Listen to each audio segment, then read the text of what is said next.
The European Union, a beacon of post-war unity and cooperation, now faces a chilling prospect: the erosion of its once solid foundation. Cracks are appearing in the facade, revealing deep chasms of disagreement on critical issues. The initial united front presented in response to the war in Ukraine has fractured, exposing underlying tensions that threaten to derail the dream of a truly unified Europe. When the war in Ukraine isn't ending, another war in Gaza has made European unity a threat. The migration question and post-Brexit clouds are still hovering, adding to the challenges. Does this signify the beginning of the crumbling of Europe's largest bloc? Or will these challenges further test its resilience? In today's video, we'll talk about the tough times affecting European unity and analyze if there's any room for collaboration. Watch till the end to know the migration issues between Italy, Spain, and the EU. Unity in Europe has fallen apart recently due to tough times, mainly because of wars. Not one, but two wars. Firstly, the conflict in Ukraine has caused divisions across the continent.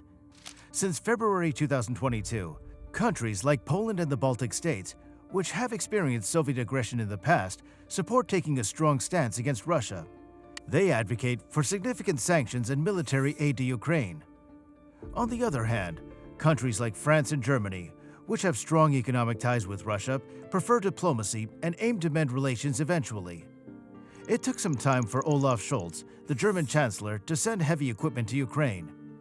Even now, Germany has declined to send Taurus missiles, fearing they could be used to target Russia deeply. This divide persists because Putin keeps hinting at the possibility of using nuclear weapons, which makes Europe hesitant to take an aggressive stance against Russia. The NATO question has also put the bloc in a difficult scenario. Eastern European countries, feeling more vulnerable to Russian aggression, push for increased reliance on NATO and a stronger European military presence. Meanwhile, some Western European powers like France and Germany advocate for a more independent European defense capability, potentially reducing dependence on the US. France has even called for strategic autonomy numerous times. European nations also face varying challenges due to their reliance on Russian energy. Countries like Hungary and Slovakia, heavily dependent on Russian gas, face greater economic hardship from sanctions and transitioning to alternative energy sources. This contrasts with countries like Poland and Lithuania, which invested in diversification and have alternatives available. But it's not just the war in Ukraine. The war in Gaza has also shown how divided the EU is. All European Union countries, except Hungary, have urged for an urgent break in hostilities, leading to a lasting ceasefire, the release of hostages without conditions, and the delivery of humanitarian aid. Interestingly, Hungary's opposition to EU sanctions against Israeli settlers who have assaulted Palestinians in the West Bank has led Spain, France, Ireland, and Belgium to independently impose sanctions on these aggressive settlers. This situation highlights yet another division within the bloc on significant global matters. But things get even more complicated here. In response to attacks by Iran-backed Houthi rebels in Yemen on the Red Sea shipping route, the EU decided to formally start a naval mission to protect shipping in the area. The European Union aims to name the mission Aspedes, ancient Greek for shield. France, Germany, Italy, and Belgium have said they plan to contribute ships. The overall commander of the EU mission will be Greek, while the lead officer in operational control at sea will be Italian. However, Germany's defense minister Boris Pistorius sees the risky deployment of the frigate Hessen in the Red Sea as a sign that Germany is ready to take on international responsibility, but also calls the mission the most dangerous deployment of the Navy in decades. So once again, you can see there's no clear agreement on the issue. On top of that, after talking with U.S. Secretary of State Antony Blinken at the Munich Security Conference, Bulgarian Prime Minister Nikolai Denkov emphasized Bulgaria's importance in safeguarding the Black Sea area and NATO's eastern side. The Prime Minister highlighted that the current challenges could actually be turned into opportunities for the region's growth and for Bulgaria and NATO to ensure stability. But the Czech Republic said something strange. Czech President Petr Pavel announced that the Czech Republic has located foreign suppliers for hundreds of thousands of artillery rounds. These could be sent to Ukraine in a matter of weeks if funding is secured by the Czech Republic and its partners in the United States, Germany, Sweden, or elsewhere. So, this goes to show another dimension to EU politics. But besides wars, the EU's foundations have been crumbling due to other problems. One such issue is the rise of nationalism. In recent times, nationalism has been growing across the EU. Right-wing political parties promoting nationalist ideas have gained popularity in many member states. Leaders like Hungary's Viktor Orban supports extreme anti-immigrant policies while opposing EU regulations. The COVID-19 pandemic has also fueled separatist sentiments. Early border closures weakened the Schengen zone. Restrictions on medical supply exports sparked nationalist reactions. With the crisis strengthening populist tendencies, they pose a significant threat to the European Union. But perhaps the biggest challenge to the EU has been in the form of this event. Brexit poses the biggest challenge to the EU in many years. The UK's decision to leave in 2016 set a precedent for other countries considering their exit, sparking concerns about further departures. Tough negotiations over the exit deal and political statement created divisions between Britain and Brussels. Overall, Brexit reflects growing doubts about the European project in some regions. The lengthy negotiations and financial uncertainty surrounding Brexit could embolden Eurosceptic movements elsewhere. Therefore, Brexit not only represents a significant setback, but also presents broader threats to the EU's unity. Economic factors have also intensified tensions within the EU. Significant monetary disparities among member states weaken unity. The EU comprises some of the wealthiest nations globally, alongside many poorer countries, particularly in Southern and Eastern Europe. The debt crisis in countries like Greece provoked frustration among aid providers in Germany and recipient nations.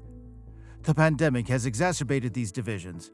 Countries severely affected by the virus, such as Spain and Italy, criticize the EU for inadequate support. Tensions arise regarding collective borrowing and debt-sharing plans. As economic gaps widen, cohesion diminishes. But perhaps one of the toughest challenges facing managers in Brussels would be the migration issue. If you like what you see, subscribe to the channel and like the video. And it's not just us saying this. Joseph Borrell, the top diplomat of the bloc, stated that migration could be a dissolving force for the EU, highlighting how the issue has divided the continent. Recently, Italy's far-right Prime Minister, Giorgia Meloni, who rose to power with controversial rhetoric about the increase in migration, declared she wouldn't allow her country to become Europe's refugee camp after 11,000 people arrived on the island of Lampedusa within days. Despite establishing a common external border, the EU has struggled to agree on a unified migration policy. Borrell remarked, "There are some members of the European Union that are Japanese style. We don't want to mix. We don't want migrants. We don't want to accept people from outside. We want our purity." Some countries like Spain have a history of accepting migrants. However, the paradox is that Europe needs migrants due to its low demographic growth. If the EU wants to sustain itself from a labor standpoint, it requires migrants. The war in Ukraine is exacerbating this migrant crisis. Tens of thousands of Ukrainian migrants have arrived in Poland and other parts of Europe, overwhelming their systems, especially as Europe already grapples with inflation and an energy crisis. Furthermore, the issue lies in the increasing migration pressure, primarily driven by conflicts, not just the conflict in Ukraine. It's the Syrian conflict, the Libyan conflict, and military coups in the Sahel region. We're caught in a cycle of instability stretching from Gibraltar to the Caucasus, a situation predating and persisting beyond the Ukrainian conflict. Migration in Africa is not solely a result of the conflict in Ukraine. The underlying causes of migration in Africa include underdevelopment, economic stagnation, and poor governance. Moreover, European attempts to collaborate with certain African nations have been hindered by the presence of military regimes. Now, this explains why European countries are becoming migration hubs.